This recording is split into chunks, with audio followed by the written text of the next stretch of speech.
আসসালামু আলাইকুম। অ্যাডমিশন ক্লাসে তোমাদের স্বাগতম। আমরা নতুন জার্নি শুরু করলাম। তো আজকে যেদিন এই কোর্সটা শুরু করতেছি সেদিন আসলে দেশের পরিস্থিতি ভালো না। ভালো না বলতে আজকে স্বাধীনতার পরে, বাংলাদেশ স্বাধীনতার পরে প্রথমই যে ভয়াবহ একটা বন্যা পরিস্থিতি দেশের মধ্যে এখন, যে ফেনী একটা জেলা পুরাপুরি ডুবে গেছে।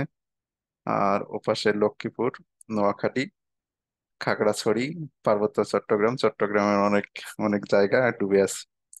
খুবই ভয়াবহ পরিস্থিতি, ফেসবুকে স্ক্রল করলেই দেখা যাচ্ছে। তা তাদের জন্য দোয়া রেখে আমরা আজকের কোর্স শুরু করব। সবাই তাদের জন্য দোয়া করবে, তাদের যতটুকু পারা যায় বিভিন্ন সংস্থা বা এতে ডোনেশন করার চেষ্টা করবে। আশা করি সবাই ভালো থাকুক আর আল্লাহ তাদের সহায় হন। ওকে, আমরা অ্যাডমিশন জার্নি শুরু করব। টু ইট আসি প্রথমে অ্যাডমিশনে কিভাবে পড়ানো হয়। তা আমি আমার এই একটা কোর্স দিয়ে মেডিকেল এবং ভার্সিটির দুটাকেই কিভাবে কভার করি বা কেন কভার হয় সেটার কিছু ব্যাখ্যা আমি প্রথমে দিব। তো প্রথমে আসি যে বিগত বছরগুলোতে অ্যাডমিশনের কোশ্চেন কেমন হয় সেটা নিয়ে একটু কথা বলি, বিশেষ করে মেডিকেল। যারা মনে করে যে মেডিকেল মনে হয় দাগানো বই পড়লে হয়ে যায়, এখানে কোনো কনসেপ্ট টনসেপ্ট কিছুই পড়ার প্রয়োজন হয় না, মুখস্থ করলে হয়ে যায়। মুখস্থ হয়তো অন্য সাবজেক্টে প্রয়োজন পড়ে, কিন্তু কেমিস্ট্রিতে অবশ্যই কনসেপচুয়াল প্রশ্ন মেডিকেলে আসে। মেডিকেল আর ভার্সিটির প্রশ্নের তেমন যে পার্থক্য হয় না কেমিস্ট্রিতে, অন্য সাবজেক্টের কথা বাদ, কিন্তু কেমিস্ট্রিতে মেডিকেল ভার্সিটির প্রশ্ন অলমোস্ট সেম, একদম অলমোস্ট সেম। সেরকম কিছু নমুনা আমি প্রথমে দেখাবো।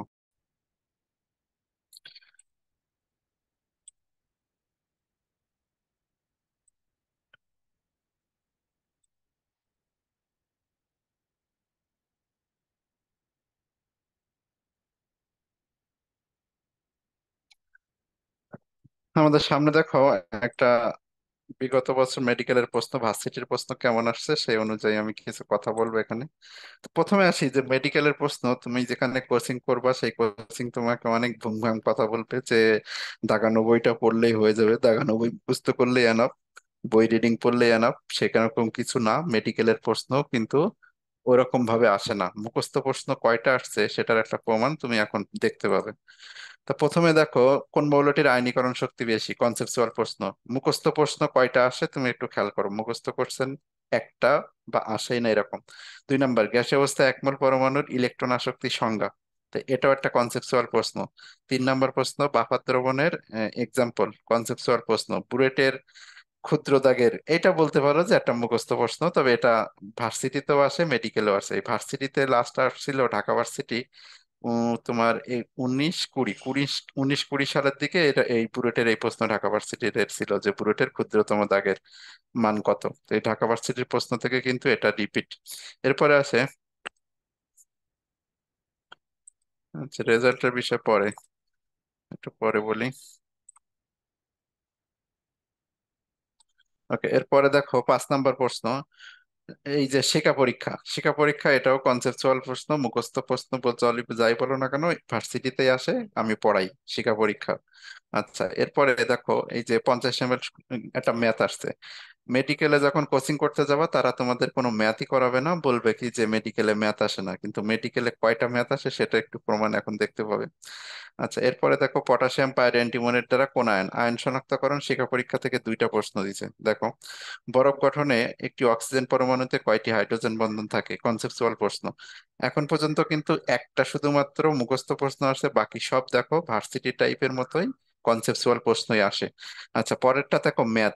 30°C তাপমাত্রায় KCl এর দ্রাব্যতা এত, যদি এত দ্রাব্যতা এত হয় তাহলে 85.5 গ্রাম KCl এর সম্পৃক্ত দ্রবণ, একদম সম্পূর্ণ একটা ম্যাথ প্রশ্ন। আচ্ছা, এরপরে দেখো ফার্স্ট পেপার থেকে কয়টা প্রশ্ন আসছে, ফার্স্ট পেপার থেকে 9টা প্রশ্ন আসছে। সেকেন্ড পেপার থেকে 16টা প্রশ্ন আসছিল, বা বেশি আসে। ফার্স্ট পেপার থেকে খুব বেশি হলে 9, 10টা, 11টা প্রশ্ন আসে, আর সেকেন্ড পেপার থেকে কিন্তু বেশি আসে। আচ্ছা, এরপরে দেখো এটা একটা ম্যাথ, তাহলে ম্যাথ অলরেডি 3টা, প্রথম 10টা প্রশ্নের মধ্যে 3টাই ম্যাথ খুঁজে পাইছো। প্রথম 10টা প্রশ্নের মধ্যে 3টা ম্যাথ। দেখো তারপরে 11 নম্বর প্রশ্ন একটা ম্যাথ, 12 নম্বর প্রশ্ন একটা ম্যাথ, তাহলে কয়টা ম্যাথ গেল? ছয়টা, পাঁচটা ম্যাথ হয়ে গেছে কিন্তু, 10টার মধ্যে তিনটা, এই যে চারটা, পাঁচটা ম্যাথ কতগুলো আসছে, পাঁচটা ম্যাথ পাইছো। এরপরে দেখো 13 নম্বর প্রশ্ন, H2S এর কত ppm।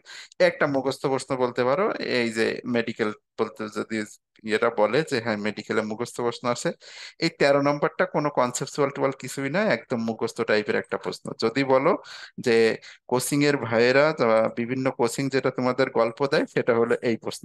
ঠিক আছে, এই যে একটাই আমরা পাইলাম এখন পর্যন্ত যেটা কনসেপচুয়াল টুয়াল কিচ্ছু না, সিম্পলি একটা কি প্রশ্ন, একদম মুখস্থ টাইপের একটা প্রশ্ন। আচ্ছা, এরপরে 14 নম্বর প্রশ্নতে যাচ্ছি আমরা। 14 নম্বর প্রশ্ন দেখো, এটা একটা হলো অ্যালকোহল ও অ্যাসিড, কনসেপচুয়াল প্রশ্ন। আচ্ছা, এরপরে ফর্মালডিহাইড ও পটাশিয়াম একত্রে উত্তপ্ত করলে বিক্রিয়া, কনসেপচুয়াল প্রশ্ন।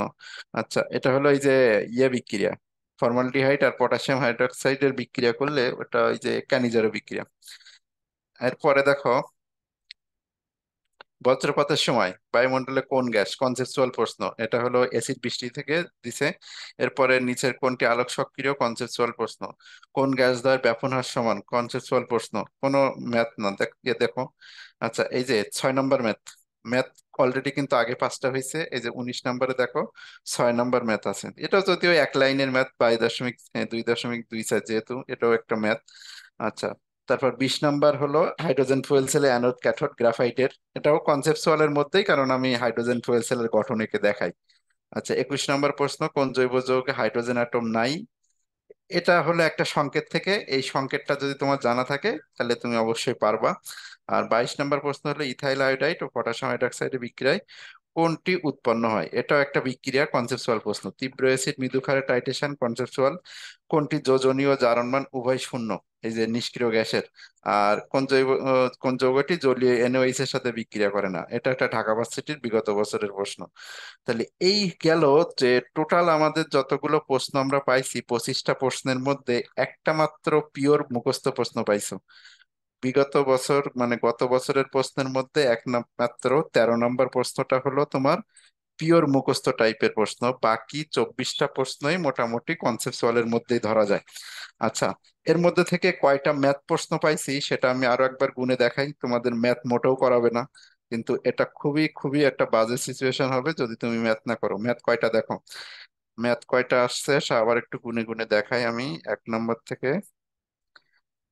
এই যে 6 নম্বর, প্রথম ম্যাথ একটা, দুইটা, তিনটা, 10 নম্বর তিনটা, 11, 4, 12, 5, 5, 5,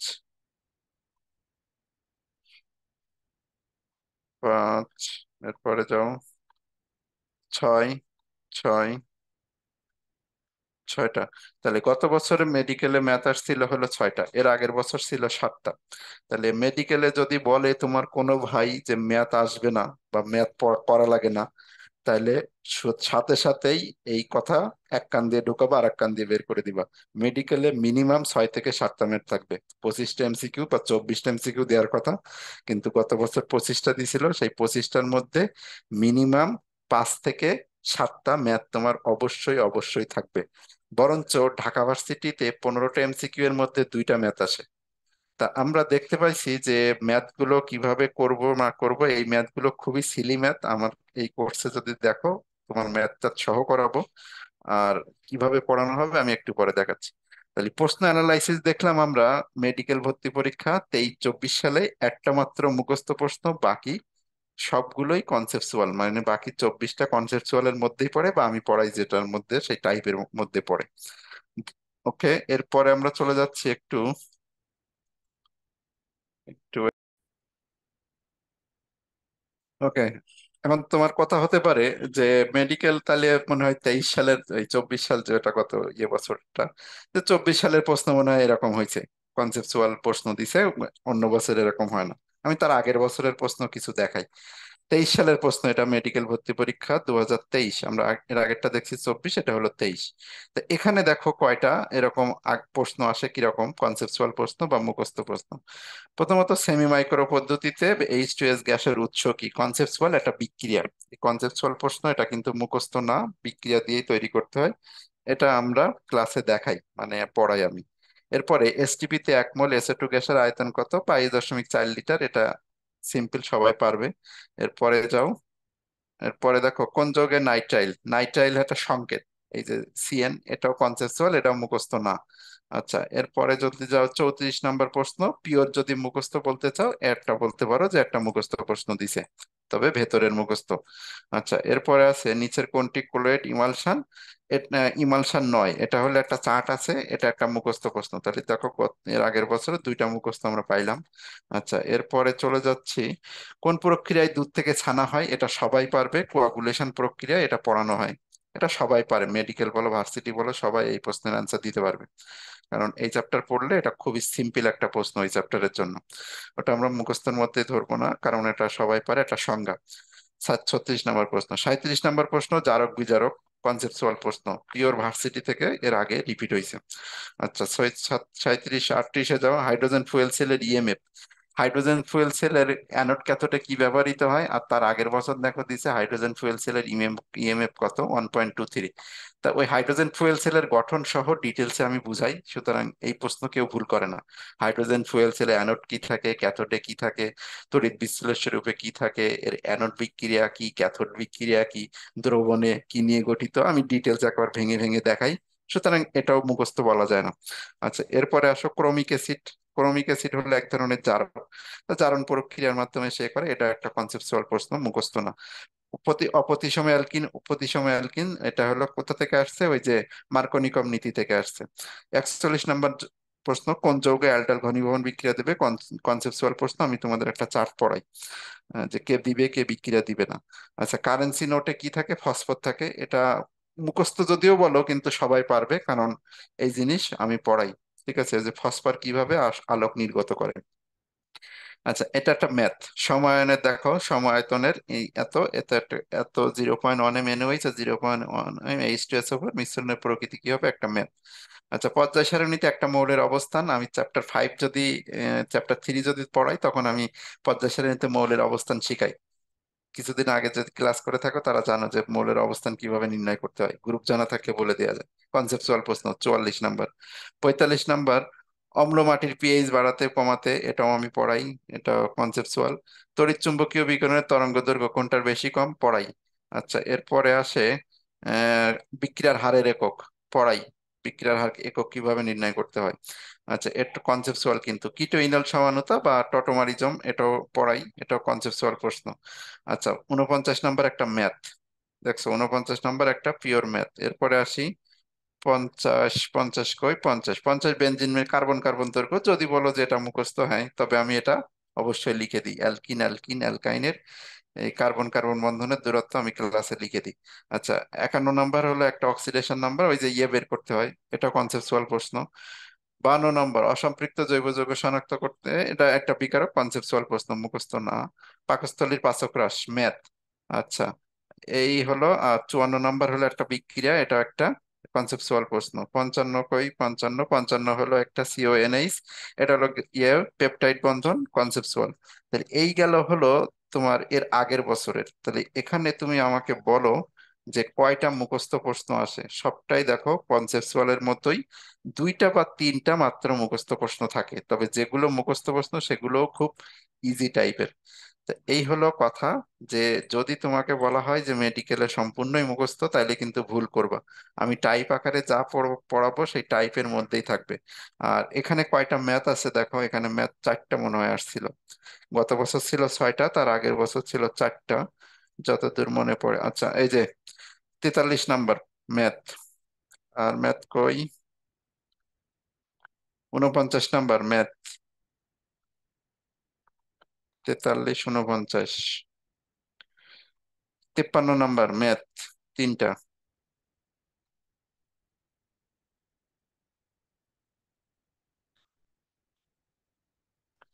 43, 49, তিনটা ম্যাথ পিওর দেখতে পাচ্ছি এর আগে, এই যে 53। ঠিক আছে, তাহলে এই তিনটা, তো এর আগের বছর ছিল মনে হয় 5টা, তাহলে এটাই হবে কথা, যে মেডিকেলে ম্যাথ কিন্তু আসবেই আসবে, তিনটা হোক, 4টা, 5টা হোক, তবে ধরে রাখবা গত বছর 5টা 6টা দিছে, তার আগের বছর 3টা, তার আগের বছর আবার 6টা ছিল, যদি হিসাব করে দেখা যায়। আর ডেন্টালের প্রশ্ন যদি দেখাই, ডেন্টালের 7-8টা ম্যাথও থাকে, সুতরাং ম্যাথ বাদ দেওয়া যাবে না, ম্যাথ ভুলেও বাদ দিও না, ছোট ছোট ম্যাথ যেগুলো ভার্সিটি টাইপের এগুলোই কিন্তু মেডিকেলেই আসে। তো এই গেল প্রশ্ন অ্যানালাইসিস মেডিকেলের প্রশ্ন। এবার আমি একটা ভার্সিটির প্রশ্ন দেখাবো, যেহেতু দুইটা কোর্সই আমি একসাথে করাই। তো এবার একটু ভার্সিটির প্রশ্ন নিয়ে আসি, ওয়েট। ঢাকা ভার্সিটি 24 সালের প্রশ্ন দেখো।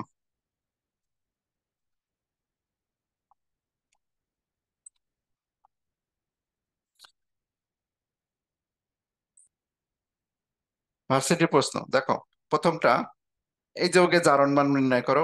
মেডিকেলেও যেমন জারণ মান নির্ণয় আসে, ভার্সিটিতে দেখো জারণ মান নির্ণয় আসে। আচ্ছা, 2 নম্বর একটা ম্যাথ আছে, গলিত ক্যালসিয়াম ক্লোরাইড, এটা ছোট ম্যাথ, একদম ছোট্ট একটা ম্যাথ। আর অ্যালুমিনিয়াম হাইড্রোক্সাইডের দ্রাব্যতা এস হলে দ্রাব্যতার গুণফল কত, এটা সবাই বের করতে পারো। 4 নম্বর একটা ম্যাথ, তাহলে দেখো দুই দুই আর চার দুইটা ম্যাথ দিছে। আচ্ছা, এরপরে 5 নম্বর, ওজোন স্তর ক্ষয়ের জন্য দায়ী। তোমার দেখে মনে হইতে পারে এই ওজোন স্তর ক্ষয়ের জন্য দায়ী নয়, এটা তো মেডিকেলের প্রশ্ন। দেখছো মেডিকেলের প্রশ্ন আর ভার্সিটি প্রশ্নের মধ্যে বলছি না, তেমন একটা ডিফারেন্স হয় না, এরকম মেডিকেলের মতো প্রশ্ন। আচ্ছা, একটা কনসেপচুয়াল প্রশ্ন, যে আজকে টাইপ আমরা যেটা শুরু করব ওখানে পাবা কনসেপচুয়াল প্রশ্ন। 7 নম্বর প্রশ্ন, এই সময়ন প্রভাব। সময়ন প্রভাব সরাসরি বইয়ে আছে, যে H2S HCl, এটা আমি তোমাদের বুঝাই বুঝাই পড়াই। সময়নের প্রভাব কনসেপচুয়াল প্রশ্ন। আচ্ছা, ক্লিমেনসন বিজারণ। ক্লিমেনসন বিজারণে কি জিঙ্ক অ্যামালগাম গাঢ় HCl দ্বারা কি করা হয়, সিও মূলককে কনভার্ট করে মিথিলিন মূলকে কনভার্ট করা হয়। তো এই হলো বিক্রিয়া সরাসরি। আচ্ছা, এরপরে যাও, 3D এর জন্য NLM এর মান লেখা, সবাই পারবা এটা। এই যে ফার্স্ট পেপার চ্যাপ্টার 2 গুণগত রসায়নের Al2Cl6, এটা আমি ক্লাসে পড়া, এটা রিপিট প্রশ্ন ঢাকা ভার্সিটির। আচ্ছা, এরপরে হলো 11, কোন যৌগে কার্বন কার্বন একাধিক সংকরণ আছে, সংকরণ থেকে দিয়ে দিছে, সংকরণ নির্ণয় করতে পারবা পড়াইলে। ফেরিং দ্রবণ সাথে বিক্রিয়া করে এই যে অ্যালডিহাইডটা। আচ্ছা, এরপরে হলো আরেকটা ছোট টাইপের ম্যাথ, 3টা ম্যাথ দেখো। 100 ml 0.5 NaOH দ্রবণে 3টা ম্যাথ পাওয়া গেছে। 14, এখানে কোন বিক্রিয়ায় দেখো, এই যে এই খাদ ধর্মের ক্রম, খাদ ধর্মের ক্রম, খাদ ধর্মের ক্রম। 15 নম্বর বিক্রিয়া কি, 15 নম্বর তো হলো কোন বিক্রিয়া এনথালপি পরিবর্তন সর্বনিম্ন, ওই যে প্রশমন তাপের মান বের করতে বলছে।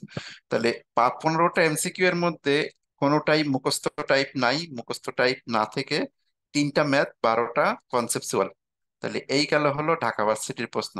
আর যদি জেএসটির প্রশ্ন দেখি, ঢাকা ভার্সিটির থেকে জেএসটির প্রশ্ন তোমার আরো একটু হার্ড হয়। জেএসটির প্রশ্ন এখানে আমাকে বের করে নিয়ে আসতে হবে। জেএসটির প্রশ্ন কি এখানে নিয়ে আসছিলাম? এখানে জেএসটি নাই, একটা ডেন্টালের প্রশ্ন দেখাই। ডেন্টাল 24-এর প্রশ্ন দেখাই।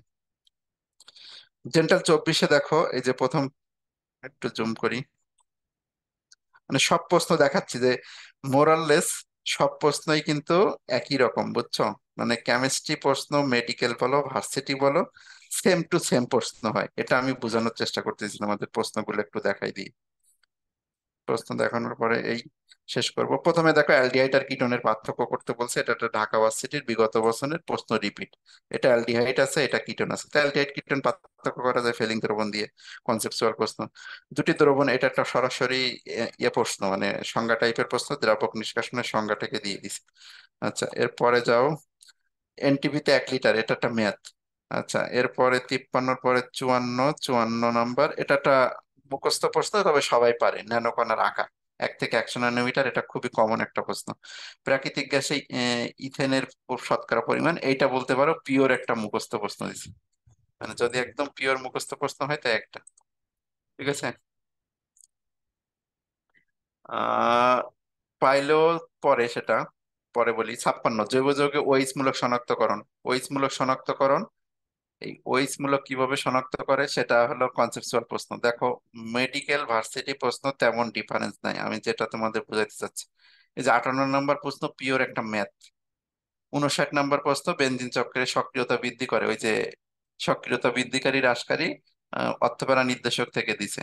আচ্ছা, 60 নম্বর প্রশ্ন, এটা নাইট্রাইল, এটা ওই যে মেডিকেলেরটা, আর এটা রিপিট, মেডিকেলের প্রশ্ন রিপিট, নাইট্রাইলের সংকেত। আচ্ছা, এরপর একটা ম্যাথ 59, এই 61 নম্বর একটা ম্যাথ, 62 নম্বর একটা ম্যাথ, 63 নম্বর একটা ম্যাথ, 4টা ম্যাথ হয়ে গেছে কিন্তু পরপর। আচ্ছা, এরপরে দেখো, এই যে 65 নম্বর একটা ম্যাথ, আর জ্যামিতিক সমানুতা কে দেখাবে না দেখাবে এটা। তাহলে এরপরে দেখো অ্যারোমেটিক যৌগের সংযোজন বিক্রিয়া, ইলেকট্রোফিলিক প্রতিস্থাপন বিক্রিয়া দেয়, ইলেকট্রোফিলিক প্রতিস্থাপন বিক্রিয়া দেয় বেনজিন। এইটা এখানে অ্যান্সারটা ভুল দেওয়া আছে, এখানে ইলেকট্রোফিলিক প্রতিস্থাপন হবে ডি নাম্বারটা। আচ্ছা, এরপরে 67 নাম্বার কোনটি? ক্রোমিক অ্যাসিড, এটাও মেডিকেলের রিপিট প্রশ্ন। আচ্ছা, মানুষের শরীরে কোন অ্যাসিড পড়লে এটা একটা খদাগের প্রশ্ন। তো এই গেল হলো আমাদের প্রশ্ন অ্যানালাইসিস। আচ্ছা, এখনো আছে একটু, কোন আয়নটি আগে চার্জ মুক্ত হবে, একাধিক আয়ন যদি থাকে তা কোনটা আগে চার্জ মুক্ত হবে, এটা আমি পড়াই। এটা একটা ক্রম আছে, তড়িৎ রসায়ন থেকে দিছে। 25 ডিগ্রি সেলসিয়াস তাপমাত্রা 14 গতিশক্তি, আর একটা ম্যাথ। তাহলে ম্যাথ কয়টা গেছে আগে? 4টা। এই হলো 5 নাম্বার ম্যাথ। দেখো, এই যে 70 5 নাম্বার ম্যাথ, 71 6 নাম্বার ম্যাথ। আর এই যে এসটিপি তে 1 মোল গ্যাসের, এটা মেডিকেলের রিপিট প্রশ্ন। তাহলে এখানে ম্যাথ দেখতে পাচ্ছ 6টা। গত বছর গত বছর মেডিকেলে 6টা ম্যাথ, ডেন্টালে 6টা ম্যাথ আসছে, ঢাকা ভার্সিটিতে 3টা আসছে। আর কনসেপচুয়াল প্রশ্ন ঢাকা ভার্সিটিতে সবগুলোই 12টা কনসেপচুয়াল, 3টা এমসিকিউ। মেডিকেলে একটা মুখস্থ, 6টা ম্যাথ, বাকি সবগুলো কনসেপচুয়াল। ডেন্টালে একটা মুখস্থ, বাকি সবগুলোই কনসেপচুয়াল আর ম্যাথ। তাহলে যেটা আমি বলতে চাচ্ছি যে আমি তোমাদের টাইপ ভিত্তিক যেটাই পড়াবো ওটাই হলো মেন, বই দাগানোটা গৌণ বিষয়। এটা আমি দেখানোর প্রশ্নগুলোর একই, যে দাগাই দিয়ে বই পড়ানোটা হলো সব থেকে গৌণ, দাগানো বই পড়ানোটা হলো তোমার 5% কভার দিবে, আর বাকি 95% কভার দিবে আমার কনসেপচুয়াল টাইপ। ঠিক আছে? তার মানে দাগানো বইটা আমি তোমাদের শেষে দেখাবো। কারে অন হয়ে গেছে, দাঁড়াও। ল ল বিমান যে বড় উচ্চারণ করে কি করছে? ওকে, তাহলে যেটা আমি বলতেছিলাম যে এই প্রশ্ন এত সময় ধরে দেখানোর মানেটা কি? মানে একটাই, যে আমি টাইপ আকারে কনসেপচুয়াল প্রশ্ন পড়াবো যেটা, ওটাই মেডিকেল বলো ভার্সিটি বলো ওটা থেকে 95% প্রশ্ন আসবে। বাকি 5% যেখানে আমি যে জায়গাগুলো হলো বলবো যে মুখস্থ এই মানটা মনে রাখতে হবে, লিখে দিব অথবা দেখাবো, ওইটা তোমার 5%-এর জন্য। তাহলে আমি যদি একটু লিখি যে মেডিকেলে আর ভার্সিটির জন্য কি পড়তে হবে। প্রথমে আসো মেডিকেলের জন্য পড়াশোনা। মেডিকেলে যদি তুমি প্রিপারেশন নাও তো তোমার কাজ হবে কি, 1 নম্বর কাজ হলো আমার লেকচার নোট, আমার লেকচারটা নোট করা। এই লেকচার নোট, এখানে আমি কি পড়াই? কনসেপচুয়াল টাইপ পড়াই, কনসেপচুয়াল প্রশ্ন টাইপ আকারে, কনসেপচুয়াল টাইপ। এটা তোমার 95% কভার দিবে। তুমি যে কোচিং এ পড়ো না কেন, ওই কোচিং এর ভাইদের কথা শুনলে তোমার বিপদ হবে। আমি আবারও বলে দিচ্ছি, কোচিং এর ভাইদের কথা যদি শোনো তাহলে কিন্তু বিপদে পড়বে। এই কাজ জন্য ভুলেও করতে দিও না, কোচিং এর ভাইদের কথা শুনবা তো বিপদে পড়বা।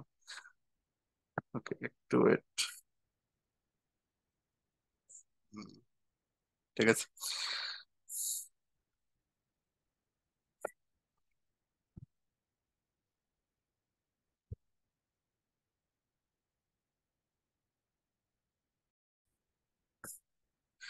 তাহলে 95% কাজ হবে তোমার এটা, মানে এখান থেকে তুমি 90% কমন পাবা, 95% কমন থাকবে তোমার এই কনসেপচুয়াল টাইপ আমি যেটা পড়াবো।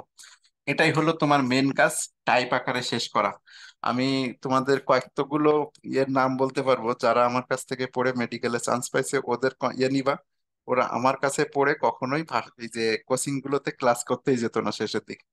ঠিক আছে? তো যদি কথা শোনো তুমি কিন্তু মেডিকেলেও শুধু কেমিস্ট্রি এটা করলেই তোমার এনাফ হয়ে যাবে। ওকে, এরপরে দেখো, এই কাজটা করানোর পরে আমি তোমাদের দাগানো বইটাও পড়াবো। তাহলে দাগানো বই পড়াবো শেষে। দাগানো বইটা হলো তোমার খুব বেশি হলে 5% কাজে দিবে। আর এই দাগানো বইটা পড়তে তোমার, একটা চ্যাপ্টার যদি কনসেপচুয়াল টাইপে আমি পড়াই, তো দাগানো বইটা তখন তোমার পড়তে খুব বেশি হলে 1-2 ঘন্টা সময় লাগবে। কারণ কি, তোমার ম্যাক্সিমাম জিনিস আমি কনসেপচুয়াল টাইপের মধ্যে পড়াই ফেলবো। আচ্ছা, এরপরে হলো দুইটা পড়ার পরে তুমি medical question bank, medical question ব্যাংকটা প্রশ্নগুলো পড়বা। আর 4 নাম্বার হলো ডাইজেস্ট, যদি তোমার কোচিং থেকে ডাইজেস্ট দেয় ওই ডাইজেস্টটা রিডিং দিবা জাস্ট একবার। এই হলো তোমার কাজ, যদি মেডিকেলের প্রিপারেশন নিতে হয় তোমার এই কাজ। তবে তোমার মেন কাজ আশা করি বুঝতে পারছো, লেকচার নোট খাতা 95% তোমার কভার দিবে, মানে মেডিকেলের যে টাইপের প্রশ্ন আসে 95%। ঠিক আছে, এই সাদা হোক, সাদা থাক। আচ্ছা, যাদের মেডিকেল প্রিপারেশন তাদের যেটা বলে দিলাম, যে তোমার কি কাজ করতে হবে, লেকচার নোটটা খুব ভালো করে করতে হবে, কারণ ওটাই হলো তোমার, বারবার ওইটাই পড়বা, ওইটাই হলো তোমার মেন কাজ হবে। এরপরে দাগানো বই আমি পড়াই দিব শেষের দিকে একদম, মানে এই না কনসেপচুয়াল ক্লাস শেষ হওয়ার পরে। তারপর medical question bank, digest reading. আর যদি তুমি ভার্সিটি প্রিপারেশন নাও তাহলে তোমার কাজ কি হবে? যখন ভার্সিটি প্রিপারেশন নিবা, তখন এক নম্বর কাজটাই লেকচার নোট, মানে আমি যে লেকচার দিব সেই লেকচার সুন্দর করে নোট করবা। Lecture note conceptual type, conceptual type, এটা তোমার প্রথম কাজ। মেডিকেল ভার্সিটি দুইটার জন্য একই। এর পরের কাজ হলো অল ইউনিভার্সিটি কোশ্চেন ব্যাংক। বিশেষ করে তুমি যে কোনো একটা ইয়ে কিনবা, তবে আমি প্রেফার করি উদ্ভাস ভার্সিটি ক প্রশ্ন ব্যাংকটা আমার পছন্দ হয়। এটা কম প্রশ্ন দেয়া, কিন্তু প্রশ্নের মানগুলো খুবই ভালো। All university question bank, one university question bank, previous year সকল ইউনিভার্সিটি কিন্তু previous year question bank solve করা। এটা এরকম না যে জাহাঙ্গীরনগরেরটা করবা, জগন্নাথেরটা করবা, ঢাকারটা করবা, এরকম না করে অল ইউনিভার্সিটি একসাথে আছে সেটা করলেই ভালো হয়। আর যদি তুমি এরকম করো ঢাকা ভার্সিটি, জাহাঙ্গীরনগর, জগন্নাথ, তো পরে সেটা করবো। আচ্ছা, এইটা হলো কোশ্চেন ব্যাংক সলভ। এরপরে দাগানো বই পড়ার দরকার নেই। দাগানো বই পড়ার দরকার নেই, মানে তুমি যদি ভার্সিটি পরীক্ষা দাও, দাগানো বই তোমার পড়ার দরকার নাই। আর একদমই দরকার নেই। কারণ কি, দাগানো বইয়ের মধ্যে থেকে যেটুকু জিনিস পড়তে হয় সেটুকু জিনিস আমি কনসেপচুয়াল ক্লাসের মধ্যে পড়াই ফেলি। এর বাইরে দু একটা তথ্য থাকে, ওটা তোমাদের অতটা ইম্পর্টেন্ট না, লাগবে না। তাহলে দাগানো বই এখানে না পড়লেও চলবে। তোমার মেন কাজ কি, lecture note, all university question bank solve করা। এই হলো যদি তুমি ভার্সিটি পরীক্ষা দাও। আর মেডিকেল পরীক্ষার জন্য এটা, আর একজন জিজ্ঞাসা করছিল যে ইঞ্জিনিয়ারিং পরীক্ষার জন্য, ইঞ্জিনিয়ারিং পরীক্ষার জন্য অবশ্যই অবশ্যই previous year engineering MCQ solve করতে হবে। ঠিক আছে, প্রিভিয়াস ইয়ার ইঞ্জিনিয়ারিং এমসিকিউ, কারণ ওখানে ক্যালকুলেটর অ্যালাউ থাকে, কিছু ম্যাথ বেশি থাকে। তবে হ্যাঁ, আমার এই কনসেপচুয়াল টাইপ থেকে ইঞ্জিনিয়ারিং এর প্রশ্ন যদি সলভ করতে যাও, দেখবা তুমি অনেকগুলোই পারবা। মানে 50 থেকে 60, 60 থেকে 70% দেখবা ওই এর মধ্যে থাকবে। কিছু কিছু বড় বড় ম্যাথ যেটা আমি এখানে করাবো না, তার জন্য ওই ইঞ্জিনিয়ারিং পরীক্ষা দিতে গেলে ওই বড় বড় ম্যাথ গুলো করতে হয়। এক টাইপের মধ্যে 3 কোর্স ঢুকানো পসিবল না, এ কারণে এটা থাক। তো এই হলো আমাদের পড়ানোর গাইডলাইন, বা তোমরা কিভাবে পড়বা। আর যারা বললাম কোচিং এ ভর্তি হয়েছো, তারা পারতপক্ষে কোচিং এর ভাইদের কথা শুনে আমার ক্লাস বাদ দিও না। ঠিক আছে, এটা আলটিমেটলি তোমার ক্ষতি হবে। আমি হয়তো অত বেশি গল্প টল্প দিতে পারি না, কোচিং এর ভাইরা অনেক বেশি গল্প দিবে। ঠিক আছে, এই কোচিং এর ভাইরা অনেক বেশি গল্প দিয়ে তাদের এই গল্প শুনে আমার এই ভুলে যেও না। আর একটা জিনিস, গত বছর আমি একটা স্টুডেন্টের কথা বলবো, নাম হলো রনি শেখ, এমডি রনি শেখ। আইডি দিয়ে সার্চ দিবা, দেখবা রাজশাহী ইউনিভার্সিটি, রাজশাহী মেডিকেলের একটা ছেলে আসবে। এ পুরাটা সময় আমার সাথে আমার ব্যাচে ছিল, এতে ছিল। এ বলতো, ভাই আপনি বলেন যে এইভাবে পড়তে, আপনার ক্লাস করি, আর কোচিং এ তো যে আমি পারতেছি না। যে কেন? তো কোচিং এ এই যে সব মুখস্থ প্রশ্ন দেয়, আপনার তো, আপনি কনসেপচুয়াল প্রশ্ন আসে বলেন। আমি তো এখানে কেমিস্ট্রিতে কম পাচ্ছি। তো কোচিং এর পরীক্ষাতে কেমিস্ট্রিতে কম পাচ্ছে, কিন্তু সে ফাইনালে কেমিস্ট্রিতে 21টা পারছে। বুঝতো, 21টা না 22টা, এরকম 21টা মনে হয় পারছে গত বছর। মানে কেমিস্ট্রিতে সে বেশি মার্কস পাইছে মেডিকেলে। এখন কথা যে, ও হলো কোচিং এ ভালো করতেছিল না, ও ভালো করছে কোথায় যে দেখছো, ফাইনালে যে। এর কারণ কি? কারণ ওর এই কনসেপচুয়াল টাইপের উপরে খুব ভালো দখল ছিল। এই কনসেপচুয়াল টাইপ যেহেতু সে ভালো পারতো, কনসেপচুয়াল প্রশ্ন আসছে সে সব দাগাই দিতে পারছে। কিন্তু কোচিং এর প্রশ্ন যখন সে গেছে, তখন তার খারাপ হচ্ছে পরীক্ষা। কারণ কি, কোচিং গুলো ওই মুখস্থ টাইপের প্রশ্ন বেশি করে, খাতার কোণা থেকে ও কোণা থেকে ও কোণা থেকে, মানে বইয়ের এ কোণা থেকে ও কোণা থেকে মুখস্থ টাইপের কোশ্চেন দিয়ে ভরে ফেলে। আর কোচিং এ যেহেতু প্রচুর পরীক্ষা হয়, এক প্রশ্ন যাতে রিপিট না হয় এই জন্য পর পর পর পর প্রশ্ন করে। তো এমন এমন শেষের দিকে কোশ্চেনের মান এতটাই বাজে হয়ে যায় যে ওইরকম আবোল তাবোল প্রশ্ন করা শুরু করে। আর ওই আবোল তাবোল প্রশ্নে তুমি পরীক্ষা দিয়ে হতাশ হলে হবে না। ফাইনালি বিশ্বাস রাখবা যে মেডিকেলে যাই বলো, ভার্সিটিতে যাই বলো, এই হলো কনসেপচুয়াল, এটাই হলো বাজিমাত করবে। আমি গ্যারান্টি দিয়ে বলতে পারি যে আমার এই কনসেপচুয়াল টাইপ আকারে পড়ানো এটা তোমাকে বাজিমাত রেজাল্ট দিয়ে দিবে।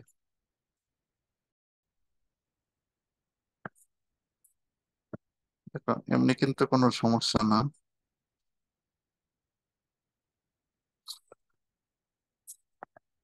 হুম, এই যে ওয়াল ইউনিভার্সিটি কোশ্চেন ব্যাংক ভার্সিটির জন্য যদি নাও, তাহলে এটা উদ্ভাস ভার্সিটি ক প্রশ্ন ব্যাংকটা যদি কম সময়ের মধ্যে তুমি পড়তে চাও। আর অন্যান্য কোশ্চেন ব্যাংক আমি কেন প্রেফার করি না, কারণ কোশ্চেন ব্যাংক গুলো এত এত আবোল তাবোল ব্যাখ্যা লেখে, বুঝছো? ওই ব্যাখ্যা পড়তে গেলে, এক চ্যাপ্টার পড়তে গেলে এক সপ্তাহ শেষ হয়ে যাবে তোমার। And এত ব্যাখ্যা স্যাখ্যা আসলে তোমার পড়ার প্রয়োজন নাই, যেহেতু তুমি আমার কাছে পড়তেছো। তোমার কনসেপ্ট এমনিতেই ক্লিয়ার থাকবে, সুতরাং অত ব্যাখ্যা ব্যাখ্যা তোমার দরকার নাই। তুমি উত্তর ভার্সিটি কর্পোরেশন ব্যাংক পড়ো, তারপরে ঢাকা ভার্সিটি, জাহাঙ্গীরনগর, জগন্নাথ, এই ঘর, এই যে প্রত্যেকটা ইউনিভার্সিটির যা আলাদা করছেন ব্যাংক সেটা পড়ো। তাহলে প্রথম কাজ হবে উত্তর ভার্সিটি ক প্রশ্ন ব্যাংক, আর সাথে ভার্সিটি গুলোর প্রশ্ন ব্যাংকটা তোমার সলভ করা। দাগানো বই তুমি হাত দিবা না। আর মেন কাজ, আমার লেকচার নোট খাতাটা বারবার দেখবা, বারবার লেকচার নোট খাতার টাইপ গুলো দেখবা, তাহলেই হবে। এটা রিপিট করবা, তাইলেই হবে। ওকে, তাহলে আমরা এখন শুরু করব আমরা ফার্স্ট পেপার চ্যাপ্টার 4 দিয়ে। এখন কোশ্চেন হতে পারে এই চ্যাপ্টারটা কেন শুরু করব, কারণ এই চ্যাপ্টারটা কিছুদিন আগে আমি তোমাদের যে এমসিকিউ ক্লাস নিছিলাম ভার্সিটি না এইচএসসি পরীক্ষার জন্য, তার সাথে অনেক মিল হবে, পড়তে সুবিধা মনে হবে, মানে সহজ লাগবে। যেহেতু একটা ট্রমার মধ্য দিয়ে সবাই গেছি আমরা, কিছুদিন আগেই দেশে এরকম একটা সমস্যা, প্রচুর হত্যা, মানে আমাদের মেন্টালি এখনো অনেকেই দেখা যাবে যে অনেক ফ্রেন্ড ট্রেন হাসপাতালে অনেকে মারা গেছে। সুতরাং আমাদের বইয়ের পড়াতে ফিরতে গেলে কিন্তু একটু লেট হবে, মানে তোমার মেন্টালি সেট আপ, এখনই কিন্তু তোমাকে অত প্রেশার দেওয়া যায় না। ঠিক আছে, এই কারণে আমি এমন একটা চ্যাপ্টার বেছে নিচ্ছি যে চ্যাপ্টারটা তোমার পড়তে সুবিধা, মানে আগে থেকে একটু ভালো পড়াশোনা আছে। ফার্স্ট পেপার চ্যাপ্টার 4 খুবই সহজ চ্যাপ্টার, কিন্তু খুবই ইম্পর্টেন্ট। এটা তোমাদের অনেকেরই পিএইচ টিএইচ এগুলো ম্যাথ পারো, এ কারণ যাতে সহজ লাগে, তাই এই চ্যাপ্টারটা আমি আগে নিচ্ছি। ঠিক আছে, তো আমরা এই চ্যাপ্টারটা শুরু করলাম। ফার্স্ট পেপার চ্যাপ্টার 4, রাসায়নিক পরিবর্তন, এই চ্যাপ্টারটা দিয়ে শুরু করি। তা আমার লেকচার প্ল্যান কি হবে? প্রথমে একটা চ্যাপ্টারের ওপরে আমি কিন্তু অনেকগুলো কনসেপচুয়াল ক্লাস নেবো, হয়তো 5 6টা 7টা এরকম হবে। রাসায়নিক পরিবর্তন এই চ্যাপ্টারের উপরে ধরো এরকম 6টা বা 7টা লাগতে পারে, বা আমি চেষ্টা করব কম ক্লাসের মধ্যে কনসেপচুয়াল ক্লাস শেষ করতে। ঠিক আছে, আর একাডেমিক নোট খাতাগুলো সাথে করে যদি নিতে চাও নিতে পারো, আর যদি না নিতে চাও থাক, তবে নিয়ে গেলে ভালো হবে। মনে হবে কি, আরে এই টাইপটা তো একাডেমিকের খাতা থেকে একটু দেখলে আমার ভালো লাগতো, আগে তো নোট করা আছে। তবে আমার ক্লাসের কথা শুনবা, আমার ক্লাসটার খাতাটা কিন্তু অবশ্যই নোট করো। এই একটা জিনিস তোমার অ্যাডমিশনে চান্স পাওয়াবে। অ্যাডমিশনে চান্স পাইতে গেলে কি লাগে জানো? সব থেকে বেশি মার্ক ক্যারি করে হলো কেমিস্ট্রিতে উঠানো যায়। তো মনে রাখবা, আমার কাছে যারা পড়ছে এরা সব থেকে বেশি মার্কস পায় হলো কেমিস্ট্রিতে। তুমি ইভেন কি তুমিও পড়তেছো, ফাইনালি এটা লিখে রাখো যে আমি এই যে কথা দিচ্ছি যে সব থেকে বেশি মার্ক অ্যাডমিশনে কেমিস্ট্রিতে আসবে। পরীক্ষা দিয়ে বের হবা, দেখবা যে সব থেকে বেশি মার্ক তুমি কেমিস্ট্রিতেই পাচ্ছ। কারণ কেমিস্ট্রিতে আমি যা কনসেপচুয়াল আকারে যেসব টাইপ পড়াবো, ওই টাইপ থেকে কমন আসবে, তুমি দাগাই দিয়ে আসবে। তাহলে সব থেকে বেশি মার্ক কোটে কেমিস্ট্রিতে, এরপরে মার্ক কোটে বায়োলজিতে। কারণ কি, বায়োলজি মেডিকেলে তোমাদের প্রচুর, মেডিকেল অ্যাডমিশন যেহেতু অনেকে ভর্তি হয়, বায়োলজি প্রচুর পড়ে। এই কেমিস্ট্রির পরে বায়োলজিতে মার্কস তোলা যায়। এই দুই সাবজেক্টে তুমি চাইলে 90% প্লাস মার্ক উঠাইতে পারবা। আর যদি এই দুই সাবজেক্টে 95% বা 90%-এর উপরে মার্কস উঠে যায়, তোমার চান্স কেউ ঠেকায় রাখতে পারবে না, তুমি চান্স পাবাই। আর ফিজিক্স হার্ড হবে। মেডিকেলে ফিজিক্স ইজি হবে, কিন্তু ভার্সিটি বলো, জেএসটি বলো, অন্যান্য ভার্সিটির কথা বলো, ফিজিক্স হার্ড পরীক্ষা হয়, মানে ফিজিক্স করছেন একটু হার্ড হয়। আর ফিজিক্সে তুমি যদি 50 থেকে 60% মার্ক ক্যারি করতে পারো, বিশাল ব্যাপার, অনেক ভালো পরীক্ষা। 50 থেকে 60% মার্কস তোলা ফিজিক্স যথেষ্ট ভালো। আর এর উপরে যদি তুমি 70% মার্কস তোলো, তুমি একদম এলিট শ্রেণীর স্টুডেন্ট। তা এখানে 50% মার্কস তোমাকে অবশ্যই তুলতে হবে। আর ম্যাথ, যেটা ম্যাথও মোটামুটি লেভেলের হার্ড, এখানেও থেকে তোমার কত পার্সেন্ট, 50 থেকে 60%।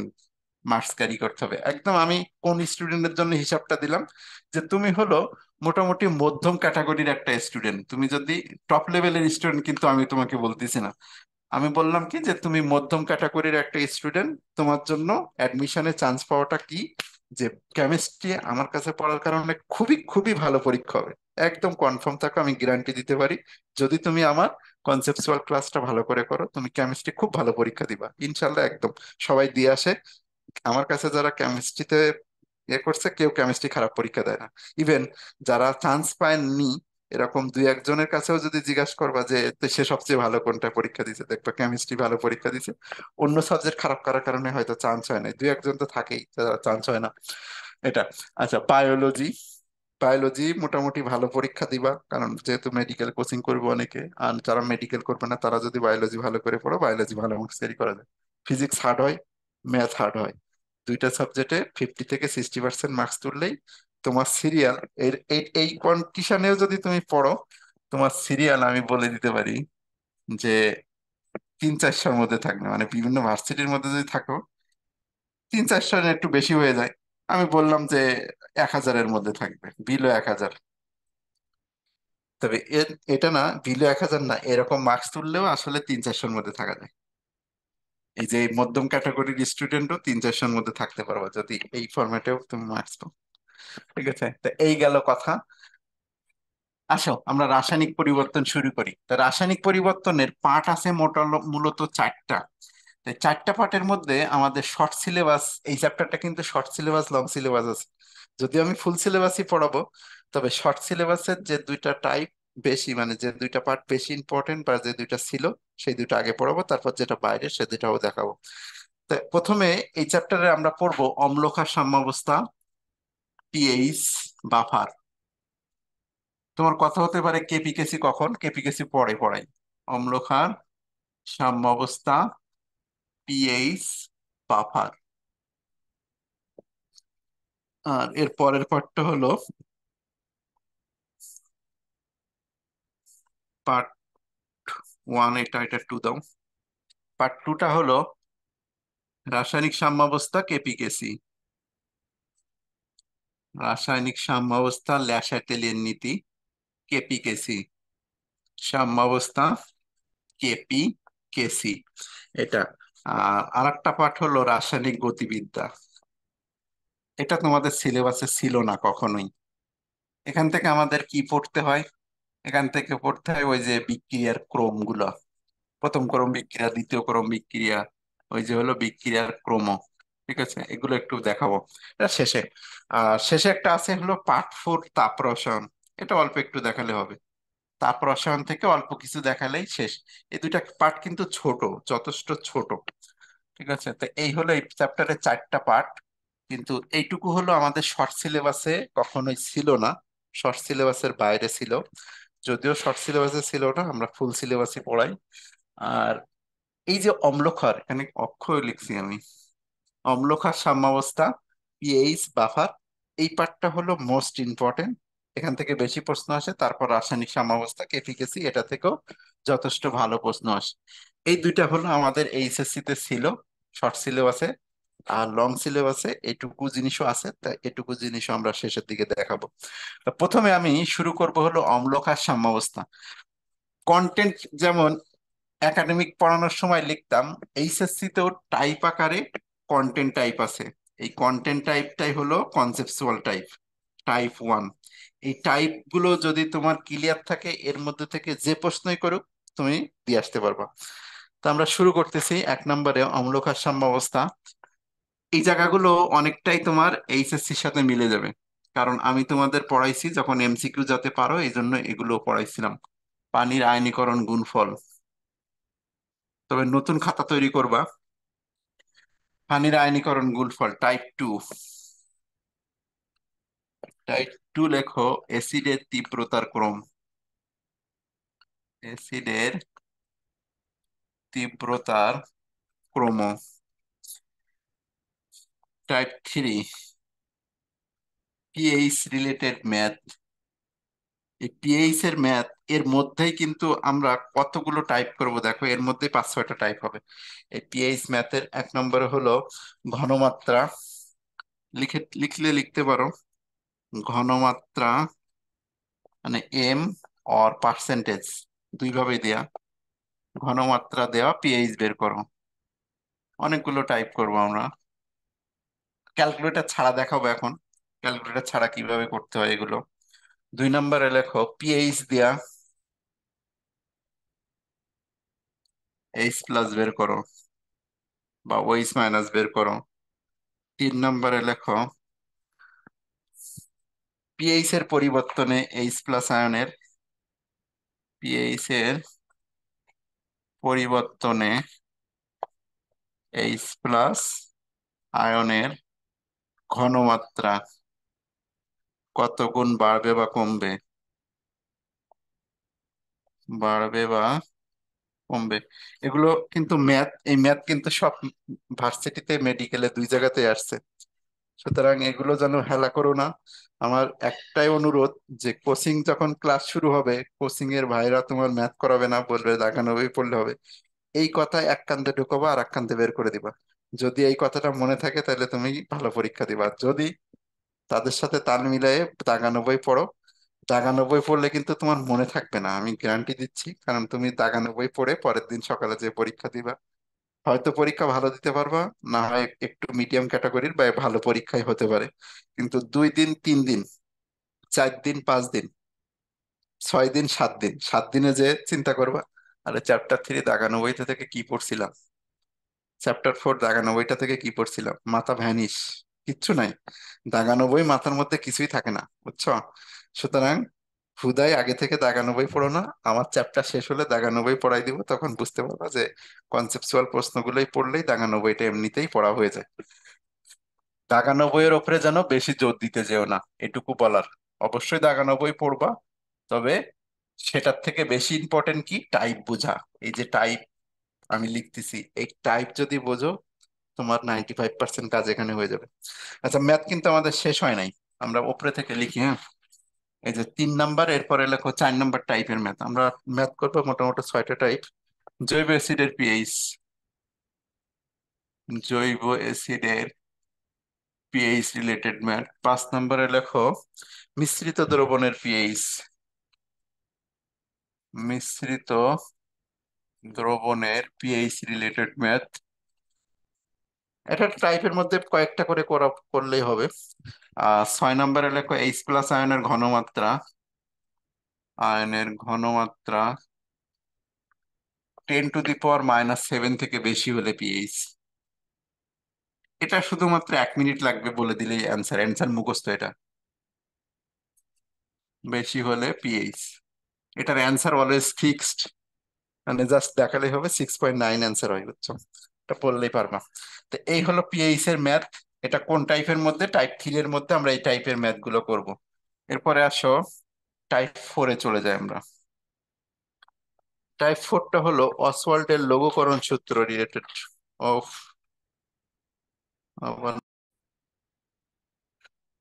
টাইপ 4 লেখো। টাইপ 4-এ আসবো আমরা অসওয়াল্ডের লঘুকরণ সূত্রটা, যদিও ম্যাথ এখানে করব, কিন্তু অসওয়াল্ডের লঘুকরণ সূত্রটা নিয়ে একটু আলোচনা করব। অসওয়াল্ডের লঘুকরণ সূত্র, টাইপ 5। এই টাইপ 4টার কিন্তু ছোট, এগুলোতে সময় লাগবে না। টাইপ 5 লেখো বাফার দ্রবণ। বাফার দ্রবণের আগে আগে পড়ানোই ভালো, পরে দেই এগুলো। বাফার দ্রবণ, বাফার দ্রবণ কি, বাফার দ্রবণের ম্যাথ টাইপ 6। বাফার দ্রবণের ম্যাথ, বাফার দ্রবণের ম্যাথ টাইপ 7। অম্লত্ব ক্ষারকত্ব। বাফার দ্রবণের ম্যাথ কিন্তু 2টা টাইপ আছে, আমরা দেখাবো পরে। এখানে লেখো অম্লত্ব ও ক্ষারকত্ব। এটা এইচএসসি লেভেলে বেশি আছে কিন্তু অ্যাডমিশনে কম আসে। টাইপ 8। লবণ দ্রবণের প্রকৃতি, লবণ দ্রবণের প্রকৃতি অম্লীয় নাকি ক্ষারীয়। টাইপ 9, মানুষের রক্তের বাফার। মানুষের রক্তের বাফার। আর একদম টাইপ 10 হলো কৃষিকাজে পিএইচ, মানে কৃষি জমি মাটির পিএইচ বাড়াতে বা কমাতে। মাটির পিএইচ বাড়াতে বা কমাতে কি যোগ করতে হবে? মাটির পিএইচ বাড়াতে বা কমাতে কি যোগ করতে হবে সেটা। আর টাইপ 11-এ যে আমরা পড়বো হলো বিভিন্ন জিনিসের মুখস্থ। বিভিন্ন জিনিসের বা পিএইচ, যেমন ক্ষুদ্রান্তের পিএইচ কত, তারপরে পাকস্থলীর পিএইচ কত, বিভিন্ন জিনিসের পিএইচ মুখস্থ লিখে দিব। এই গেল হলো কনসেপচুয়াল টাইপ আমাদের, বুঝছো? কনসেপচুয়াল টাইপ আকারে এটা। আর এর বাইরে আমরা একটু বাফার রেঞ্জ নিয়ে রিটেন যখন একটু আলোচনা করব, যে ডিউ ঢাকা ভার্সিটির জন্য একটু রিটেন প্রশ্ন আসবে, ওই রিটেনের জন্য এখানে আমরা অল্প একটু কি আলোচনা করব, বাফার রেঞ্জ টেন্স নিয়ে। ঠিক আছে? তাহলে এই হলো আমাদের এই টাইপ, খুবই খুব ইম্পর্টেন্ট। আর এটা পড়াচ্ছে এই কারণে, কারণ তোমাদের একটা ট্রমার মধ্য দিয়ে গেছো, একটা আন্দোলন, একটা অনেক এটা হারিয়ে, যাতে এটা পড়তে পড়তে আশা করা যায় তোমরা কোপ আপ হয়ে পড়াশোনায় ব্যাক করতে পারবা। আর এখন কয়েকটা জেলা তো দেখছোই, তারা এখন পড়াশোনা তো দূরে থাক, তারা বাড়ি ঘর ছাড়া। সুতরাং তোমাদের অ্যাডমিশন পিছাবে, কনফার্ম থাকো, অ্যাডমিশন পিছায় যাবে মোটামুটি। আস্তে ধীরেই শুরু করো, অত তাড়াহুড়ার দরকার নাই। তবে অ্যাডমিশনে কিন্তু প্রচুর পড়াশোনা করতে হবে, তা না হলে কখনোই ভালো ফল আশা করতে পারবো না। তো আমরা শুরু করি, হ্যাঁ? টাইপ গুলো সুন্দর করে নোট করবা, আমি সিরিয়ালি পড়াবো, টাইপ সুন্দর করে নোট করবা কিন্তু। 1 নাম্বার থেকে শুরু করি। 1 ঘন্টা কি হয়ে গেছে?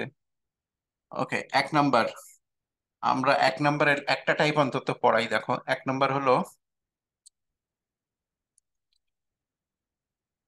পানির আয়নীকরণ গুণফল। পানির আয়নীকরণ গুণফল খুবই খুবই ইম্পর্টেন্ট। গত বছর ছিল না, তার আগের বছর সব জায়গা থেকেই এখান থেকে প্রশ্ন আসছে। পানির আয়নীকরণ গুণফল আসলে কি? এই পানিতে যে দুইটা আয়ন থাকে, এখন দেখো আমরা কিন্তু এখন এমসিকিউ পড়াবো, আর থিওরিটিক্যাল বেস ওইভাবে পড়াবো না, সুতরাং ভয় পাওয়ার দরকার নেই। পানিতে যে দুইটা আয়ন থাকে, এদের মোলার ঘনমাত্রার গুণফলটাকেই পানির আয়নীকরণ গুণফল বলে।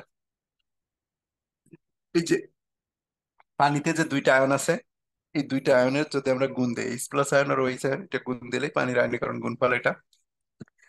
এখানে আর একটা জিনিস মনে রাখবা, এই যে এইচ প্লাস এর পরিবর্তে চাইলে তুমি H3O+ লিখতে পারো, হাইড্রোনিয়াম আয়ন। কি বললাম? যে H+ আয়ন যে কথা, এই H3O+ আয়নও সেই কথা। এই দুইটা জিনিসের লাউকদু সম্পর্ক, মানে এরা কি লাউকদু, একটার পরিবর্তে আরেকটা লেখা যায়। তাহলে H+ আর H3O+ এর মধ্যে কোনো ভিন্নতা নাই, দুইটাই একই কথা মিন করে, একই জিনিস মিন করে, মনে রাখবা। এটা হলো পানির আয়নীকরণ গুণফল। 25 ডিগ্রি সেলসিয়াস তাপমাত্রা, এটার একটা মান আছে। 25 ডিগ্রি সেলসিয়াস তাপমাত্রায়, এই টাইপ থেকে কিন্তু ঢাকা ভার্সিটিতে প্রশ্ন আসছে গত বছর। 25 ডিগ্রি সেলসিয়াস তাপমাত্রায় এই কেডব্লিউ এর ভ্যালু কত?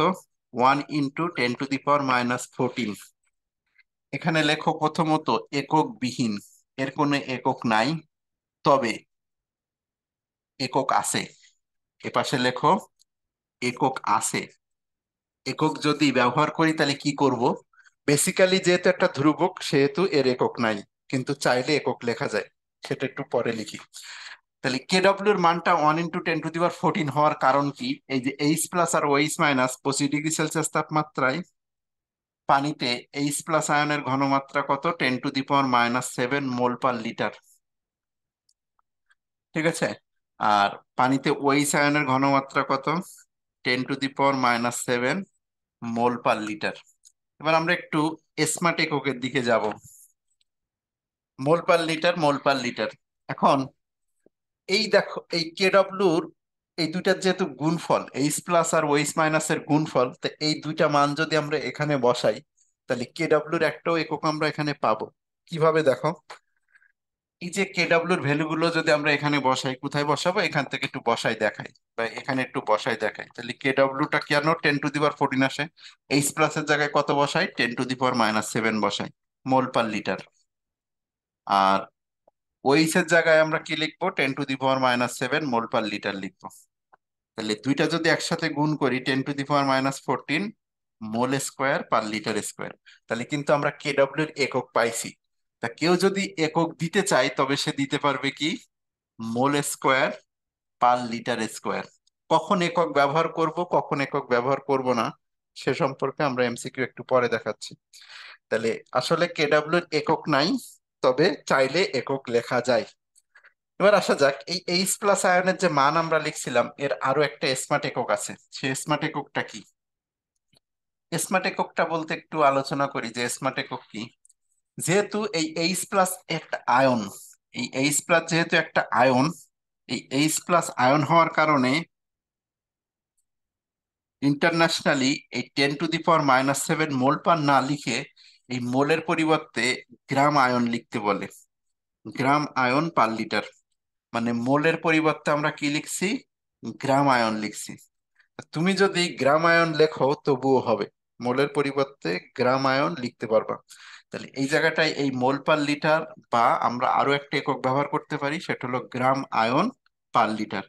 এই যে 10^-7 মোল পার লিটারের পরিবর্তে আরো একটা একক আমরা লিখতে পারি, গ্রাম আয়ন পার লিটার। তাহলে যদি এটা মোলের পরিবর্তে গ্রাম আয়ন লিখি, তাহলে কে ডাব্লিউর একক এখানে আমরা আরো একটা কি ব্যবহার করতে পারবো, গ্রাম ion square per litre square. Gram ion square per litre square, দেখা যাচ্ছে তো? না হলে একটু সরাই দিই।